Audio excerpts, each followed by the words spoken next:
What is going on, Movie Meals? Please, if you don't understand why Kyle isn't here, go check out our announcement video. If you are wondering where the mustache went in the same outfit, I just decided to shave it in between filming Cats earlier this evening and now getting into this.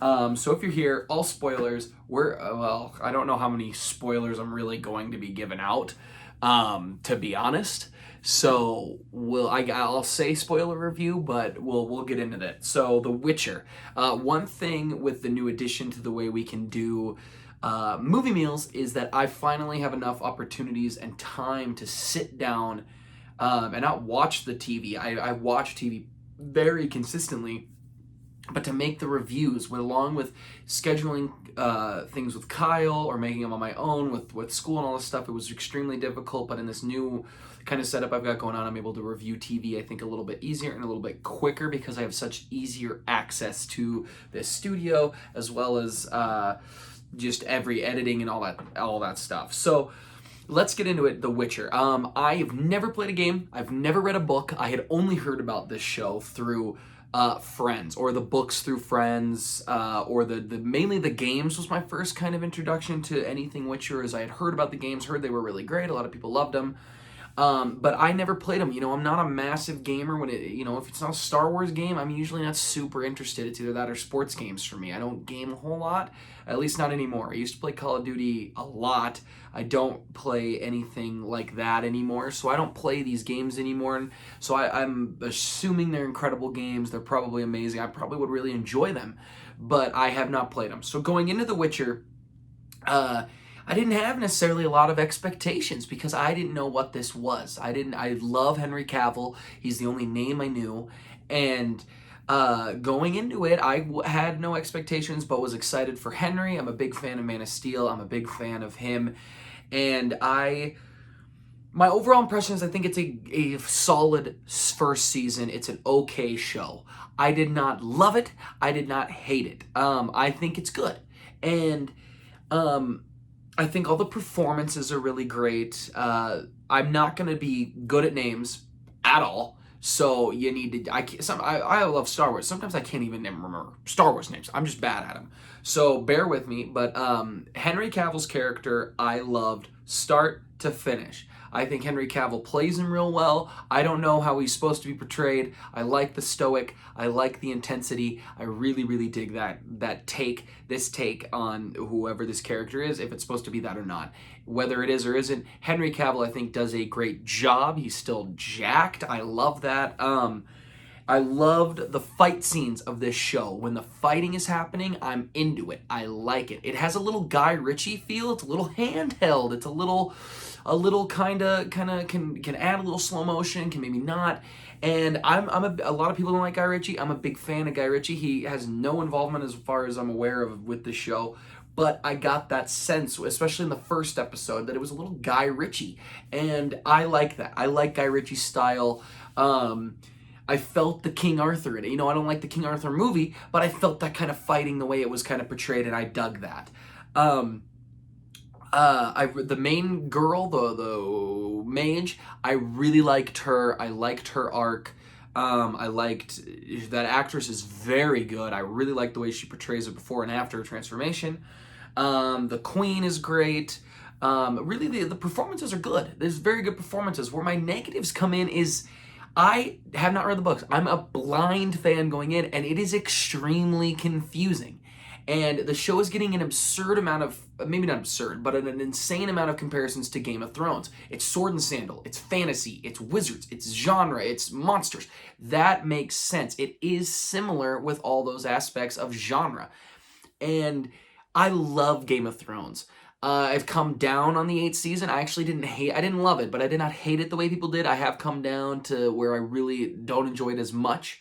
But I get the comparisons, but also don't. A lot of people I'm seeing, we have great television back. I don't think this is necessarily great television, but I think it's good television. I think it's a good first season of a show, I'm gonna need more, but the time stuff really confused me. A lot of names thrown out, a lot of things thrown out there that if you have not read the books, I don't think you're gonna get, because I hadn't.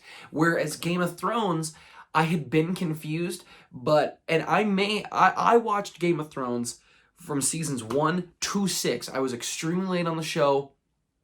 Or was it 6? Yeah, 6. I cut up as 6 was airing. So I cut up halfway through episode 6. And so that binge factor really helped me, because I was able to pick up on all these little these words, these phrases, and think about them consistently for hours and hours on end, and I was able to pick up on it. Had I just watched the first season of Game of Thrones, I might feel very similar. Had I just seen the first season and it was coming out, if I had watched it as it was coming out, I may feel very similar to this show. So this show has an opportunity to correct that for me, or over seasons, because I liked it enough to continue watching, that maybe another season I'm picking up on things a little bit more. I'm picking up on names, picking up on storylines, and then it intrigues me enough to dive into the canon. I still have not read the Game of Thrones books. I want to. I just have not had the time. Star Wars has kind of taken over everything. But when I get into reading those, Game of Thrones eventually sparked my curiosity to want to know what the book readers know. So I, with not being able to have the time to read the books, dove into a lot of video essays, dove into a lot of the fan sites, and just kind of learned. Talking to my friends was obviously a big point, which I'm excited to do with The Witcher. But because I have not seen it, because I've not read the books, the show then lacks for me, where I feel Game of Thrones picked up for a lot of people. The series went on because people had time to digest a lot of it at once, which made it easier to pick up on. And right now I don't have that. I didn't really understand what was happening until episode 5 is when I really started to be like, oh, I had no idea it was taking place. Again, I guess I said spoiler, so this would be a spoiler, I guess, but I had no idea it was taking place in 2 different time sets. We were seeing things in 2 different times as they were colliding into the same era. And once I picked up on that, I enjoyed it a lot more, but it's confusing. And the common moviegoer, the common person, I don't think is going to struggle with it. I really do think that, because I did. And maybe as people start watching and seasons go on, I will connect more to it. It'll make more sense to me. I'm sure it will. And then I'll be able to appreciate going back to season 1 more. Time is not a bad thing. People sometimes think time is a bad thing. And rewatching, getting more information, waiting for later seasons can be a very important thing into why you watch television. So I'm excited for that moving forward. If it does that for me, if it makes me want to dive into all the information about it, wanting to read the books, wanting to play the games, so I get more info. It is a confusing show. I do not think people should compare this as this is the new best show of the year, because I don't think it is. And I've watched quite a bit of TV. I think a Watchmen might be the best show of the year. If you're talking fantasy, comic kind of element, or based off of source material, I would lean towards Watchmen. Is it better than Game of Thrones episode or season 8? I don't know. I think it's very difficult to compare the first season of a very similar genre show to the last season of a very similar genre show. I think that's extremely unfair and unwarranted, because you should compare the first 2 seasons. This had more action in the first season of Game of Thrones, less politics. Do you like or not like that? But this is the comparison that Netflix wanted. Netflix wants their version of Game of Thrones, and they believe this is it. And again, it is confusing. It's okay to be confusing. People who haven't read it. It's great that people who have read it, who have played the games, do pick up on those things and do love it, because a movie, whatever it is, should be able to bring in new audiences and give, not wink at the camera too much. That's where I think that can be a problem, but it should be enough for people who haven't read it. It should be changed enough. It should be adapted enough for people who haven't read it, for haven't played the games, to enjoy it, to continue watching, while making it enhanced for the people who have. And for me, I think it just enough got me interested to want to continue watching.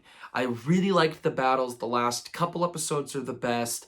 when the girl and Henry Cavill's character finally meet with the genie episode, I really liked that episode because if it was one through line with not a lot of confusing things, I knew enough to enjoy that. That's what I liked. So overall, I think the show is good. I think it's a good show, and people freak out these days if you don't love something that they loved right away. You're wrong, and that's absurd. I like the show. I'm curious. Netflix has the problem of forgetting. There's no water cooler talk because they've binged it.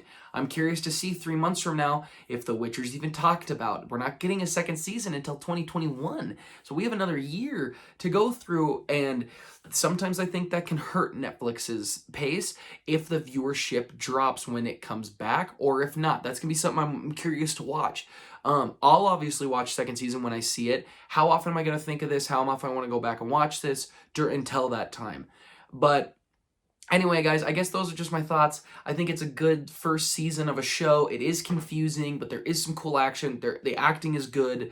There is a lot of confusing stuff. A lot of terminology, very confusing, where, like Game of Thrones, I could even pick up on the little things. And when I just watched season 1, I could pick up on some things. I could pick up on a few names I was hearing repeatedly. A Baratheon, Starks, obviously. Things like that, Lannisters. I was able to pick up on that type of stuff. In this, I had trouble picking a lot of it up. I still don't know some of it. But again, good show. I think it's at least worth a watch if you're into the fantasy genre. Obviously, if you've read it or played the games, you're gonna watch it. And I think it's gonna appeal to those people enough to really get a good backing behind it of viewership, and that's great. But for new viewers, it will be confusing, but it again does bring the great action. It brings some cool characters. I really like Henry Cavill. I've always thought he's a very talented actor, and I really getting to see him. He is very stoic, and people could say maybe that doesn't add a lot, but I think as the show goes on, it gets better and better and better for him, and he shows a lot of emotion, shows love, shows hate, and I really like that. But anyway, guys, if you've seen The Witcher, please comment below. Let me know your thoughts of the show. What do you think about it? I want to engage in conversation with you. Put that down below. Remember to like, subscribe, and share. And as always, thanks for watching, Mom, and we'll see you at the next video, guys.